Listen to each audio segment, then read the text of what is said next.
पाठ 16 मुक्ति धन। पाठ प्रवेश। मनुष्य की ईमानदारी, उसका व्यवहार, उसकी सहृदयता कुछ ऐसे दुर्लभ गुण हैं जो दूसरों को उसका सम्मान या आदर करने के लिए विवश कर देते हैं। यह पाठ ऐसे ही एक सहृदय व्यक्ति की कहानी है। लाला दाऊ दयाल कचहरी से घर लौट रहे थे। रास्ते में उन्होंने देखा कि एक आदमी अपनी गाय बेचने की कोशिश कर रहा था। कई आदमी उसे घेरे खड़े थे। पास ही एक सुंदर बलिष्ठ बछड़ा खड़ा था। आदमी बहुत क्षुब्ध और दुखी मालूम होता था। वह बार बार करुण नेत्रों से गाय को देखता और मन महसूस कर रह जाता। दाऊ दयाल गाय को देखकर रीझ गए। उन्होंने पूछा, क्यों जी, ये गाय बेचोगे? क्या दाम मांगते हो? रहमान ने 50 रुपए बताए। दाऊ दयाल को 30 रुपए का माल जचा। मोल भाव के बाद 35 रुपए में सौदा तय हो गया। रहमान गाय को लिए भारी कदमों से दाऊ दयाल के पीछे चल दिया। थोड़ी दूर चलने के बाद बोला, हुजूर, आप तो इसे पालेंगे। ये सब कसाई हैं। इनको तो मैं 50 रुपए में भी ना बेचता। मजबूरी है, वरना घर की लक्ष्मी को कभी ना बेचता। एक अर्ज और हुजूर, इसे मारा पीटा ना जाए। दाऊ दयाल ने चकित होकर रहमान की ओर देखा। इस आदमी में कितनी सहृदयता है, कितनी सहानुभूति है। यहाँ तो बड़े बड़े महात्मा पैसों के लिए कसाईयों के हाथ गाय बेच जाते हैं। उन्होंने घर आकर रहमान को रुपए दिए। रहमान ने रुपए गांठ में बांधे, एक बार फिर गाय को प्रेम भरी आंखों से देखा और दाऊ दयाल को सलाम करके चला गया। रहमान एक गरीब किसान था। उसे जमींदार को लगान देने के लिए रुपयों की जरूरत थी। घर में गाय के सिवा और कोई संपत्ति न थी। यह गाय उसे प्राणों से प्रिय थी, लेकिन विवश होकर बेचनी पड़ी। कुछ दिन बाद रहमान की मां ने हज पर जाने की इच्छा प्रकट की। रहमान सोच में पड़ गया कि हज के लिए इतने पैसे कहां से लाऊं। उसे लाला दाऊ दयाल का ध्यान आया और उसने उनसे उधार मांगा। लाला ने ब्याज पर 100 रुपए दे दिए। दाऊ दयाल बोला, अगर 2 साल में ना दे पाए तो ब्याज की दर 32 रुपए सैकड़ा हो जाएगी। तुम्हारे साथ बस इतना करूंगा कि दावा नहीं करूंगा।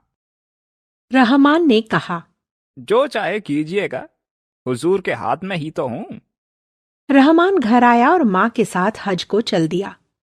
समय गुजर जाने पर दाऊ दयाल ने रहमान को बुलवाया और ऊंचे स्वर में खरी खरी सुनाई। क्या अभी 2 साल पूरे नहीं हुए? लाओ, रुपए कहाँ हैं? रहमान बोला, हुजूर, बड़ी मुश्किल में हूं। अम्मा जब से हज करके आई हैं तभी से बीमार पड़ी हैं। रात दिन उनकी दवा दारू में दौड़ते गुजर जाते हैं। रहमान रुपए लौटाने का वादा करके घर आया तो देखा मां का अंतिम समय आ पहुंचा है। मां ने बेटे को एक बार प्यार भरी दृष्टि से देखा, आशीर्वाद दिया और परलोक सिधार गईं। ऐसे वक्त में पड़ोसियों से कुछ उधार लेकर कफन दफन का प्रबंध किया, किंतु अभी कब्र बनवानी थी। बिरादरी का खाना, कुरान का पाठ और कई संस्कार बाकी थे। इन सब के लिए रुपए कहां से लाऊं? उसने सोचा, अब तो लाला दाऊ दयाल भी न देंगे। कौन जाने उन्हें दया आ जाए। बड़े आदमी हैं, 100-200 उनके लिए कौन सी बड़ी बात है। अगर धक्का देकर निकाल दिया तो। यही सब सोचते हुए वह लाला दाऊ दयाल के पास जा पहुंचा। वे अभी अभी कचहरी से लौटे थे। रहमान को देखकर बोले, तुम क्या करने आए हो जी? क्यों मेरे पीछे पड़े हो? रहमान कुछ न बोल सका। डांट सुनकर उल्टे पैर लौटने लगा। दाऊ दयाल को कुछ दया आई। उसे वापस बुलाकर बोले, कैसे आए थे? क्या कुछ काम था? रहमान फूट फूट कर रोने लगा। दाऊ दयाल समझ गए कि इसकी मां मर गई है। उन्होंने रहमान को ढाढ़स बंधाया। वह बोला, हिम्मत नहीं पड़ रही कहने की, लेकिन क्या करूं। 200 रुपए और चाहिए। यकीन कीजिए, एक एक कौड़ी अदा कर दूंगा। दाऊ दयाल बोले, 300 तो हो गए, 200 फिर मांगते हो। 2 साल में 700 हो जाएंगे। रहमान बोला, अल्लाह ने चाहा तो आपकी कौड़ी कौड़ी अदा कर दूंगा। दाऊ दयाल ने 200 रुपए और दे दिए। खेत की हालत अनाथ बालक जैसी है। जल और वायु अनुकूल हुए तो अनाज के ढेर लग गए, नहीं तो लहलहाते खेत भी खत्म हो गए। रहमान ने कलेजा तोड़कर मेहनत की, दिन को दिन और रात को रात न समझा। ऐसी ऊख लगी कि हाथी घुसे तो समा जाए। सारा गांव दांतों तले उंगली दबाता था, मगर भाग्य के लिखे को कौन मिटा सकता है। रहमान खेत की मेड़ पर बैठा रखवाली कर रहा था। ओढ़ने को केवल एक पुरानी चादर थी, इसलिए ऊख के पत्ते जला लिए थे। सहसा हवा का एक ऐसा झोंका आया कि जलते हुए पत्ते उड़कर खेत में जा पहुंचे। आग लग गई। गांव के लोग आग बुझाने दौड़े, मगर आग की लपटें टूटती तारों की तरह खेत के एक हिस्से से उड़कर दूसरे सिरे पर जा पहुंचती थीं। सारे उपाय व्यर्थ हुए। पूरा खेत जलकर राख का ढेर हो गया और खेत के साथ रहमान की सारी अभिलाषाएं भी नष्ट हो गईं। परोसी हुई थाली सामने से छिन गई। सब कुछ खाक में मिल गया। रहमान को दाऊदयाल के रुपयों की फिक्र सताने लगी।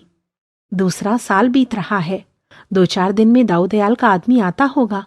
उसे कैसे मुंह दिखाऊंगा? रहमान सुबह खेत के पास खड़ा अपनी बर्बादी का दृश्य देख रहा था। देखा दाऊदयाल का चपरासी आ रहा है। उसे देखकर रहमान के प्राण सूख गए। रहमान कांप उठा। दाऊदयाल द्वार पर टहल रहे थे। रहमान जाकर उनके कदमों पर गिर पड़ा। दाऊदयाल बोले, क्या सारी ऊख जल गई? रहमान बोला, हुजूर सुन चुके हैं क्या? सरकार, जैसे खेत में किसी ने झाड़ू लगा दी हो। यह मुसीबत न आती तो आपका कर्ज अदा कर देता। दाऊदयाल ने पूछा।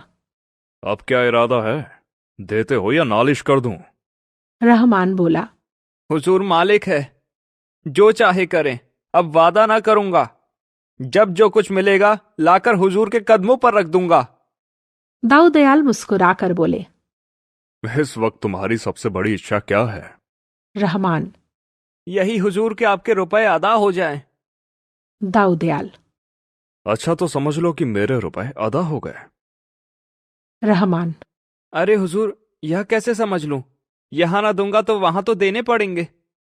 दाऊदयाल, नहीं रहमान, अब तुम मेरे 100 के भी देनदार नहीं हो। असल में मैं तुम्हारा कर्जदार हूं, तुम मेरे कर्जदार नहीं। तुम्हारी गाय ने मुझे कम से कम 800 रुपए का दूध दिया है। 2 बछड़े नफे में अलग। तुम एक गाय की जान बचाने के लिए 5 रुपए का नुकसान उठा सकते हो, तो मैं भी 400-500 माफ करके कोई बड़ा काम नहीं कर रहा हूं। बस हम तुम बराबर हो गए। तुम्हारे दोनों बछड़े मेरे यहाँ हैं, जी चाहे लेते जाओ, खेती के काम आएंगे। तुम सच्चे और शरीफ आदमी हो, मैं तुम्हारी मदद के लिए हमेशा तैयार रहूंगा। रहमान को ऐसा लगा कि सामने कोई फरिश्ता खड़ा है। उसके मुंह से धन्यवाद के शब्द भी न निकल सके। किसी तरह आंसू रोक कर बोला, हुजूर को उस नेकी का बदला खुदा देगा। मैं आज से अपने को आपका गुलाम समझूंगा। दाऊदयाल, नहीं, तुम मेरे दोस्त हो। गुलाम हो छुटकारा पाने के लिए जो रुपए देता है उसे मुक्ति धन कहते हैं। तुम बहुत पहले वो मुक्ति धन अदा कर चुके। अब भूल कर भी यह शब्द मुंह से न निकालना। प्रेमचंद।